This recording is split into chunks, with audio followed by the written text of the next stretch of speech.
Hello friends, இந்த வீடியோவில் நம்ம பார்க்க போகிற ரெசிபி என்னென்னா கேரட் பொரியல்.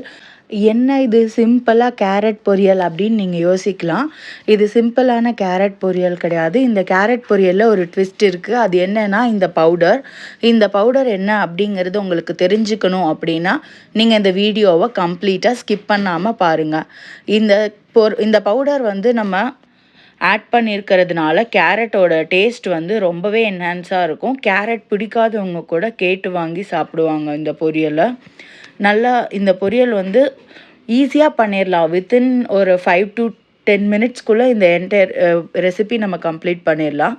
இதில் என்ன அப்படின்னு பார்த்தீங்கன்னா, தேவையான பொருட்கள் என்ன, கேரட், வெங்காயம், பச்சை மிளகா, அப்புறமா இந்த பொடி வேணும்னா நீங்கள் ஜாஸ்தி குவான்டிட்டி பண்ணி வச்சுட்டு கூட அதை கொஞ்சம் கொஞ்சமாக யூஸ் பண்ணிக்கலாம். இது செய்கிறதுக்கு என்னென்ன தேவைன்னா, கொப்பரை, தேங்காய், அப்புறம் வேர்க்கடலை, அதுக்கப்புறமா மிளகா, கொஞ்சமாக பூண்டு, அவ்வளோதான். இது 4 தனித்தனியாக வறுத்து நம்ம வந்து பொடி ப்ரிப்பேர் பண்ணியிருக்கோம். இப்போ இந்த பொரியல் செய்கிறதுக்கு ஃபஸ்ட்டு வடை சட்டியில் எண்ணெய் ஊற்றி கடுகு, உளுந்து, கருவேப்பிலை இதெல்லாம் போட்டு தாளிச்சிட்டு வெங்காயத்தையும் போட்டுட்டு நல்லா வதக்கணும். வெங்காயம் வதங்கிறதுக்காக நம்ம இங்கே வந்து உப்பு சேர்க்குறோம். இந்த உப்பு வந்து பொரியலுக்கு தேவையான அளவு இங்கேயே நம்ம சேர்த்துடலாம். இதுக்கப்புறமா இது நல்லா வதங்கின உடனேயும் இதை வந்து நம்ம இந்த பொடியை எதுக்கெல்லாம் யூஸ் பண்ணலாம் அப்படின்னா, இப்போ நீங்கள் கத்திரிக்காய் பொரியல், உருளைக்கிழங்கு பொரியல் இதிலெல்லாம் கூட நம்ம வந்து இந்த பொடியை யூஸ் பண்ணிக்கலாம். அப்புறம் இப்போ நம்ம நறுக்கி வச்சுருக்கிற கேரட்டை வந்து இதில் ஆட் பண்ணிக்கிறோம்.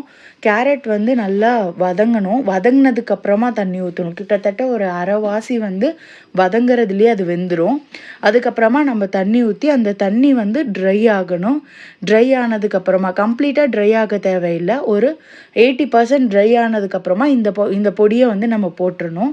இந்த பொடியை நம்ம போடுறப்போ அது வந்து நல்லா பைண்ட் ஆகி உங்களுக்கு ஒரு நல்ல ஃப்ளேவர், ஒரு நல்ல ஸ்மெல் கொடுக்கும். இப்போ கேரட் பிடிக்காதவங்களுக்கு கூட இந்த பொரியல் வந்து பிடிக்கும்.